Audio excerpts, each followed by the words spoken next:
Ok, de um tempo pra cá, eu tenho observado algo que tá mexendo muito comigo. É um padrão na sociedade brasileira que ele tem se tornado cada vez mais comum. E eu tô falando da idolatria a bandidos. Fizeram uma romantização do crime e a ideia de que a maioria dos criminosos são vítimas da sociedade. E eu tenho certeza que você já percebeu que a maioria das pessoas hoje no Brasil tem uma certa idolatria por bandidos. Quer seja por algum crime que cometeu, quer seja por algum exemplo, por qualquer tipo de coisa. Parece que o brasileiro, ele tem dentro de si um senso de defender as pessoas que estão fazendo coisas erradas. Hoje eu quero falar um pouco desse assunto.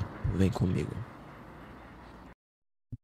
Vamos pensar juntos. Imagine como uma pessoa que cresceu em um lar violento com poucas oportunidades na vida. Talvez ela não tenha tido acesso à educação, talvez ela não tenha tido apoio familiar e cresceu num ambiente completamente ruim.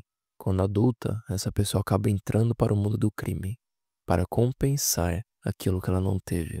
Agora eu te pergunto, se essa pessoa que entrou para o mundo do crime cometesse um crime contra você, ou pior, contra a sua família, você ainda seria capaz de defendê-la?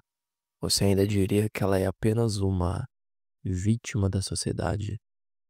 Um caso que chocou o Brasil foi o do jovem Champinha, em 2003, que aos 16 anos sequestrou, torturou e matou uma família inteira em São Paulo.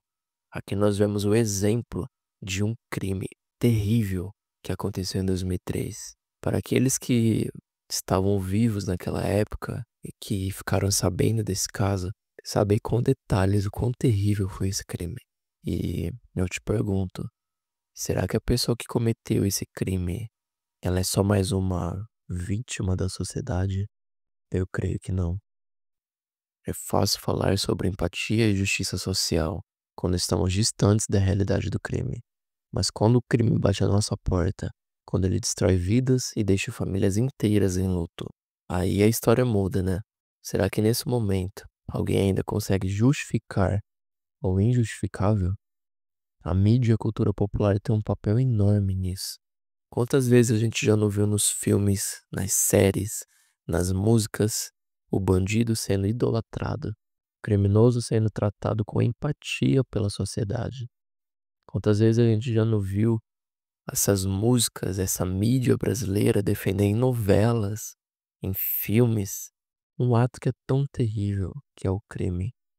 E a gente vê as crianças, os adolescentes crescendo sobre essa influência dessas músicas, de toda essa porcaria que tem colocado na cabeça dos nossos filhos.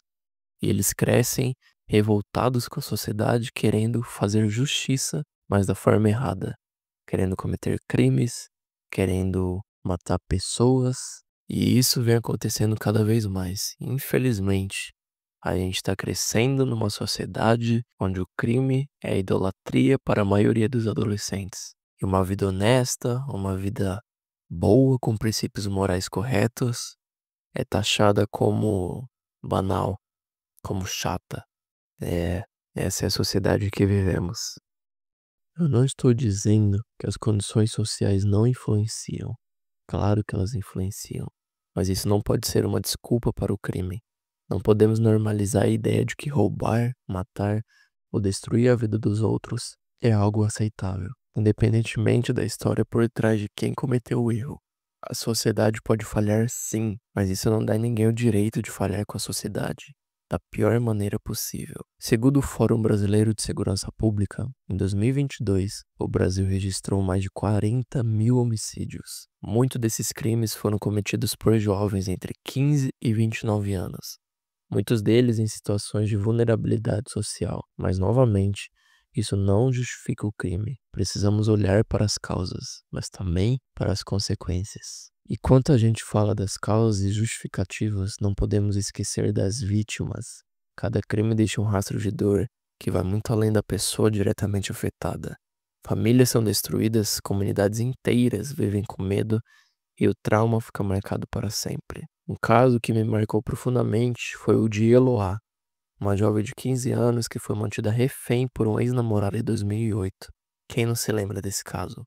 O caso durou 100 horas e terminou com a morte de Loa e o ferimento de sua amiga.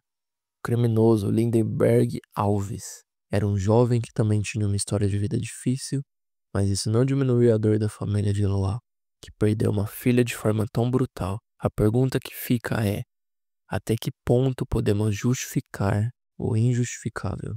Precisamos parar de romantizar o crime e encarar a realidade de frente. Isso não significa ignorar as causas sociais, mas sim entender que o crime é uma escolha e que toda escolha tem consequências. É hora de refletir sobre o tipo de sociedade que a gente quer construir e agir para quebrar esse ciclo de violência. Tá na hora de você refletir no mundo que você quer que o seu filho, o filho do seu vizinho, da sua amiga, cresça. Se é no mundo violento, onde desde criança eles são influenciados a participar do crime, pois a sociedade é uma sociedade errada, ou você quer criá-lo com bases em princípios morais, onde ele vai lutar pela justiça, pelo que é certo, e jamais, jamais vai entrar para a vida do crime. Bom, cabe a cada um refletir aquilo que quer para sua vida.